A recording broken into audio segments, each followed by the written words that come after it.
atención ese libro porque decía un judío ateo. Digo yo, wow, un judío, los cuales el Señor ha llamado, de donde el Señor salió, son ateos, yo no lo puedo creer. Y comencé a leer este libro y este hombre comenzó a relatar de su vida, a decir de cómo en aquel entonces estaba viviendo en un país comunista. Rusia estaba viviendo él, donde era imposible predicar el evangelio porque ciertamente había guardias en cada esquina velando quién era que profesaba algo en nombre de Cristo, porque ellos decían que era oposición contra el gobierno. Imagínense ustedes, pero siendo este hombre ateo, le llamaban la atención las iglesias, le llamaban la atención las congregaciones. Y un día el Señor contestó la petición de un siervo que vivía en un campo. Este siervo le pedía al Señor: yo sé que tú eres judío, Padre. Yo sé que tú viniste de la tribu de Judá. Yo antes de morirme quiero que tú me concedas esta petición de poder llenar la vida del Espíritu Santo de Dios, de poder traer el Espíritu de Dios hacia una vida judía. Que tú me des esa oportunidad antes de que yo muera. Y el hombre estaba grave en cuanto a su salud. Pero he aquí que pasa Richard Wurmbrand por su casa. Él no sabe por qué, pero algo lo estimula a llegar hacia su casa. Y cuando llega a su casa, el hombre le abre las puertas y le dice: tú eres la contestación de mi petición.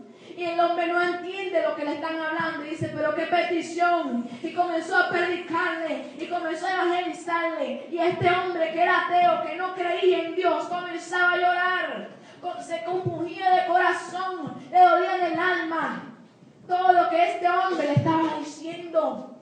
Y después antes de irse, le regaló una Biblia. Y este hombre judío comenzó a leer la Biblia.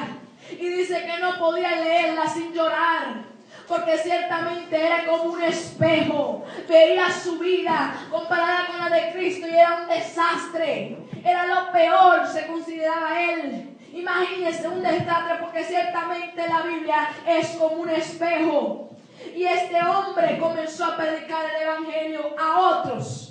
Se convirtió también su esposa y comenzaron a hacer una iglesia debajo de la tierra subterránea, porque no se podía tener una iglesia abiertamente en aquel entonces. Comenzaron a predicar secretamente, comenzaron a evangelizar a los mismos soldados a través de los hijos que ellos tenían. Porque ellos sabían que cuando uno se convertía en soldado en aquel entonces, tenía que alejarse de su familia, tenía que alejarse de sus hijos. Y cada vez que este hombre judío mandaba a sus hijos a predicarle a los soldados, ellos podían ver sus propios hijos en ellos. Y con mucho amor le aceptaban el evangelio que ellos le predicaban. Y comenzó a crecer su iglesia, comenzó a multiplicarse la gente en esa congregación subterránea. Pero he aquí que el diablo trató de destruírsela, porque se infiltró un hombre del gobierno a la iglesia, profesando ser cristiano, y ciertamente era un lobo revestido de oveja. Y este hombre le declaraba todo lo que Richard Wurmbrand estaba haciendo con la iglesia y cómo la había levantado y cómo la gente creía en lo que él estaba predicando.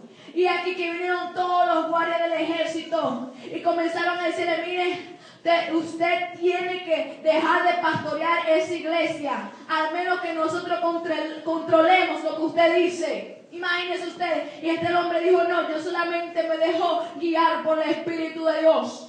Y lo llevaron preso. Este hombre fue a la cárcel, pero en una cárcel parecida a la de estos días, porque en la cárcel hoy en día te dan comida, te atienden bien, te tienen médicos para atenderte.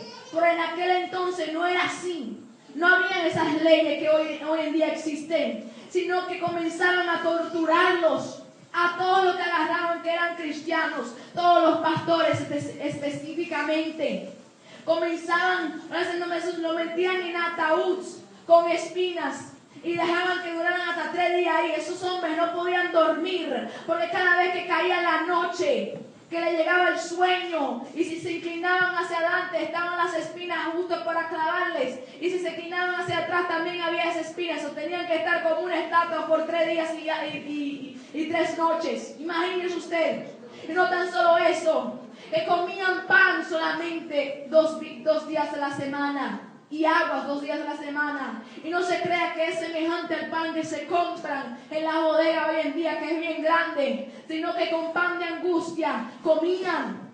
Y no tan solo eso, que el poquito pan que le daban a este hombre, él lo repartía entre los prisioneros. Él lo repartía, imagínese usted.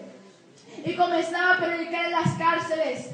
Cuando los soldados comenzaron a ver cómo este hombre predicaba en las cárceles, le dijeron: mira, deja de predicar porque peor te va a ir. Lo aislaron en una celda cuya cual estaba llena de ratas hambrientas. El hombre no podía dormir porque ciertamente las ratas le venían encima. El hombre no podía descansar, no podía hacer nada. Estaba flaco, había perdido libras de una manera extraordinariamente rápida porque no le daban de comer. Eso es lo que se está padeciendo en el evangelio hoy. Y no fue el único pastor que se encontró en aquella cárcel, sino que había un pastor que le habían dicho: dinos dónde es que está tu congregación.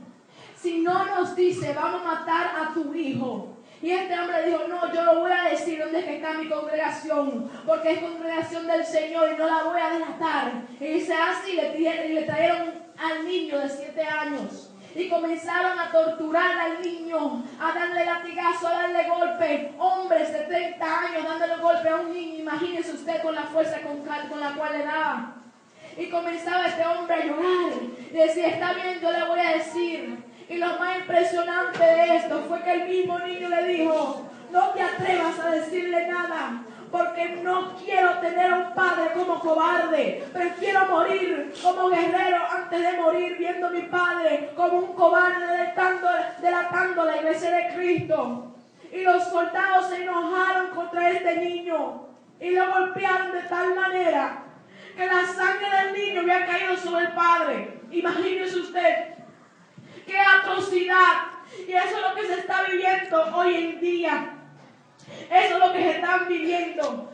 Este hombre lo metieron, hasta lo último que hicieron con este hombre, que lo metieron en un freezer, en un sitio de congelamiento, donde lo cual cada vez que estaba un doctor viendo del otro lado de la ventana, cada vez que este hombre estaba por morirse, lo sacaban y lo volvían a calentar, porque ellos decían que la tortura era mejor estando vivo.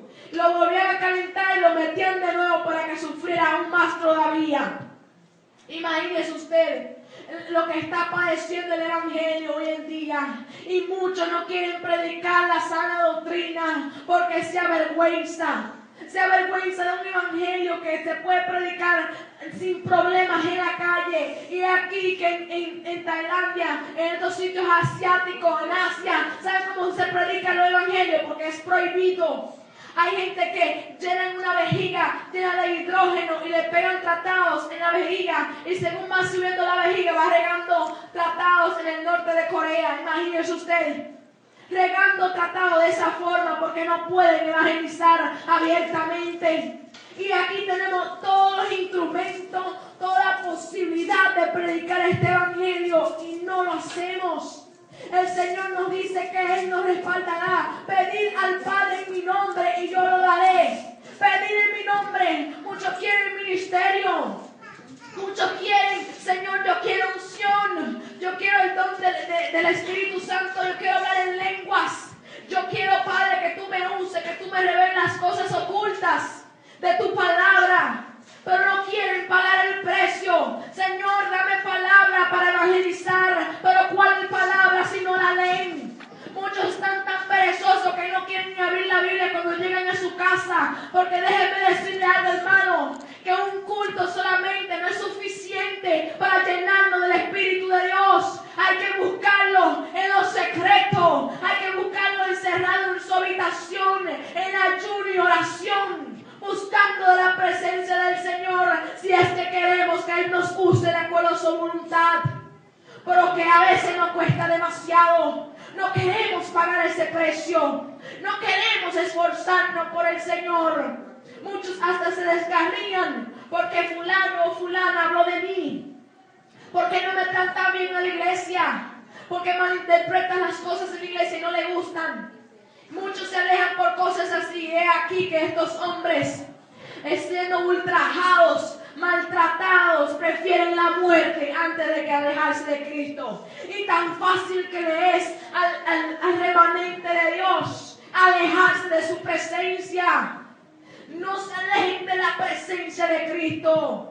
¿Cómo vamos a hacer eso en estos tiempos? Si en el Antiguo Testamento, en el Nuevo Testamento se predicaba de un Cristo, que iba a venir un Cristo y vino, y predicaban la palabra como si Él iba a volver, si viniera el rapto en ese día. ¿Cómo no debemos de estar nosotros buscando de Dios en este entonces? ¿Cómo no debemos nosotros estar buscando de la presencia de Dios ahora aún más? Todavía. Porque ciertamente Pablo, él nos dijo en 1 Tesalonicenses 4:16 que el Señor mismo con voz de mando, con trompeta de Dios, aleluya, vendrá a buscar una iglesia. Los muertos en Cristo resucitarán primero. Luego nosotros que hayamos quedado seremos arrebatados para recibirles en la nube. Imagínese usted en esos tiempos predicando la palabra como si el mismo Dios viniera en ese mismo instante. ¿Cómo no debemos de nosotros estar apurados por buscar presencia de Dios? ¿Cómo no debemos de estar apurados por buscar más del Espíritu Santo? Si es que Cristo está cerca, si no lo pudieron reconocer, y aún los mismos demonios lo reconocen, como es que el pueblo de Dios no lo reconoce. Porque ciertamente, déjeme decirle algo, que el diablo reconoce que tiene corto tiempo. ¿Por qué usted cree que la humanidad está así como está? Destruida, caída en el alcohol, en las drogas, en cuántas cosas hay drogas que yo perdí hasta la cuenta, porque de tantas que se han inventado. Imagínese usted cómo está el diablo agilizando sus pies diligentemente, porque sabe que el Señor viene por un pueblo.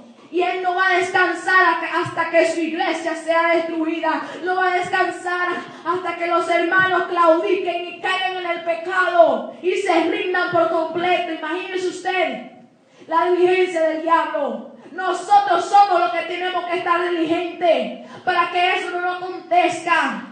Para que las acechanzas del diablo no vengan contra nosotros, porque ciertamente, ¿sabe qué? Él ataca a todo aquel que conoce la palabra. Él ataca a todo aquel que tiene por lo menos una esperanza de llegar a tener un ministerio, una esperanza de ser evangelista, pastor o profeta.